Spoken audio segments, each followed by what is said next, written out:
Hello and welcome. मैं हूं प्रियंका संभव। आप देख रहे हैं मनी 9। हम आपके लिए लेकर आते हैं एक ट्रेंडिंग स्टॉक यानी टॉक ऑफ द स्ट्रीट जो स्टॉक होता है, और वो है आज डी मार्ट। खबरें अच्छी नहीं हुई हैं। डी मार्ट के शेयर में हम लगातार एक डिक्लाइन देख रहे हैं और सोमवार को बाजार खुलते ही 9.5% तक की गिरावट का सामना इस शेयर ने किया। और एक समय पर हम इसे देख रहे थे जिसने इंट्राडे लो को टच किया, वो था 4139 का। एक इंट्राडे लो टच करते हुए हमने देखा है डी मार्ट। हम सब जानते हैं इसकी पेरेंट कंपनी एवेन्यू सुपरमार्ट, तो एवेन्यू सुपरमार्ट के शेयर की हम ये बात कर रहे हैं।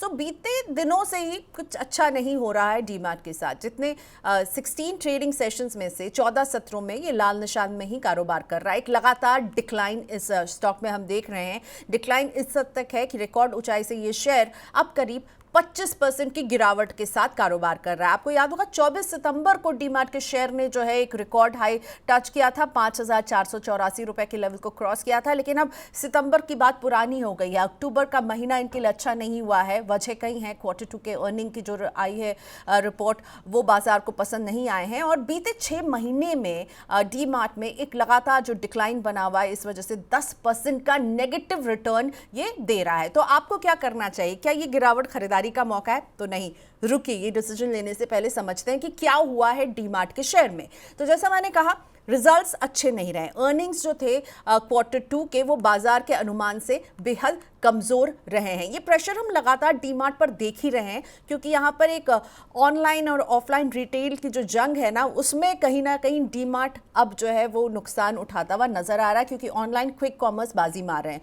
तो क्वार्टर 2 के कंसोलिडेटेड मुनाफे पर नजर डालते हैं तो ये 5.8% बढ़कर कुछ 659 करोड़ का रहा है। ये ईयर ऑन ईयर ग्रोथ है। कंसोलिडेटेड रेवेन्यू में हम 14.4% की बढ़ोतरी देख रहे हैं। कामकाजी मार्जिन जो है वो 8% से घटकर 7.6% रहा है, और कुल खर्च जो है इनका वो 14.9% बढ़ा है। तो चुनौती क्विक कॉमर्स से मिल रही है, ऑनलाइन प्लेटफॉर्म से मिल रही है, जो आपके घर सामान लेकर तुरंत पहुंचा दे रहे हैं। अब इनके दुकानों में जो फुटफॉल है वो उस तरह से मेंटेन नहीं हो रहा है, और ये कंपटीशन इनके लिए बड़ी चिंता है। अगर हम quarter on quarter profit after tax जो इनका हुआ है उसको तुलना करें तो 12% की गिरावट यहाँ पैट पर नजर आई है क्वार्टर ऑन क्वार्टर।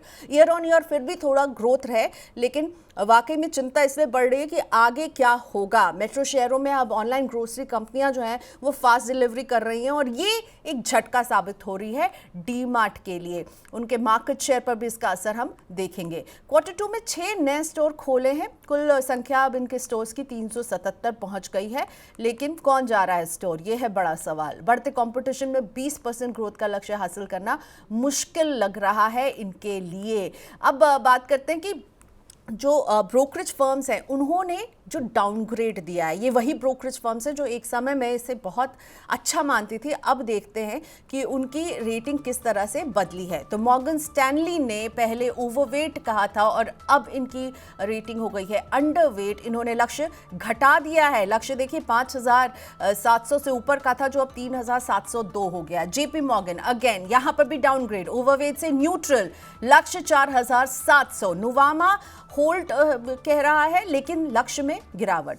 5,183 का लक्ष्य इन्होंने पहले दिया था, 5,040 का लक्ष्य दे रहे हैं। सारे ही ब्रोकरेज फर्म्स ने देखिए अपने टारगेट्स जो हैं घटाए हैं, और प्रभुदास लीलाधर ने भी एक्यूमुलेट से अब इसे होल्ड पर ले आए हैं, और इन्होंने भी इसके टारगेट को जो है 4,748 रुपए पे कर दिया है। तो सारे ही ब्रोकरेज फर्म्स जो हैं अब उतने बुलिश नहीं दिख रहे हैं, डाउनग्रेड उसको दे रहे हैं, और इस वजह से सभी ने अपने टारगेट्स को भी नीचे किया है।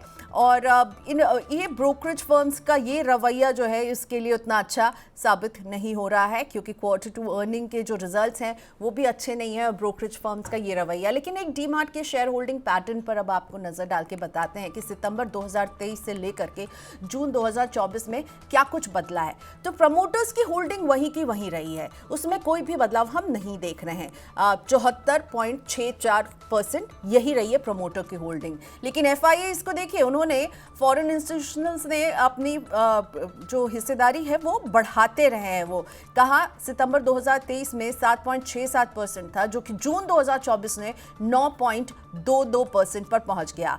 DIIs की बात करें तो यहां पर भी हम देख रहे हैं कि इन्होंने अपना धीरे धीरे अपना स्टेक जो है वो कम किया डोमेस्टिक इंस्टीट्यूशनल इन्वेस्टर्स ने, और रिटेल पार्टिसिपेशन भी कम हुआ है। लेकिन FIIs ने अपनी होल्डिंग बढ़ाई है, और अभी हम जब ब्रोकरेज फर्म्स की बात कर रहे थे तो उन्होंने भी पहले बहुत अच्छे सुहाने उनको रेटिंग्स दी थी, और अब अपने टारगेट को सबने घटा दिया है। तो डी-मार्ट के लिए अच्छे दिन तो नजर नहीं आ रहे हैं। ऐसे में सवाल उठता है कि इस शेयर में क्या करें, क्योंकि एक समय में तो ये स्ट्रीट का एकदम ब्लू आइड बॉय हुआ करता था, पर अब ऑनलाइन क्विक कॉमर्स कंपनियों की टक्कर जो है इसे कहीं ना कहीं ड्रैग कर रही है, और वो डिक्लाइन हमें इस स्टॉक में भी नजर आ रहा है। तो हमने बात की SS वेल्थ स्ट्रीट की सुगंधा सचदेव से। उन्होंने कहा है कि शेयर के लिए जो अगला सपोर्ट वो देख रही हैं वो है 4100 रुपए पर, और 4100 अगर टूटता है तो 3600 एक अहम सपोर्ट बन जाता है डी-मार्ट के स्टोर इस शेयर के लिए। सपोर्ट स्तर के ऊपर रहने तक शेयर को आप होल्ड करें, यानी अगर आपके पास ये शेयर है तो सुगंधा सचदेवा की राय है कि आप इसे अभी होल्ड करें। फ्रेश खरीदारी करने से एक तरह से ना ही है, और फ्रेश खरीदारी तभी करने की सलाह है जब ये 5180 और 5200 के पार होता है, तब तक इसमें फ्रेश खरीदारी करने की सलाह नहीं है। अगर आपके पास है तो आप इसे होल्ड कीजिएगा, अहम सपोर्ट्स जो हैं उनको वॉच आउट कीजिएगा। लेकिन अभी तो यही लग रहा है कि डी-मार्ट का जादू जो है वो उतरता हुआ नजर आ रहा है। शेयर की चाल धीमी हो गई है, इसका रंग फीका पड़ रहा है। तो ये था ये आज का ट्रेंडिंग स्टॉक मंडे के ट्रेड में, जहां हम देख रहे हैं जबरदस्त गिरावट। और भी ट्रेंडिंग स्टॉक लेकर हम आते रहेंगे।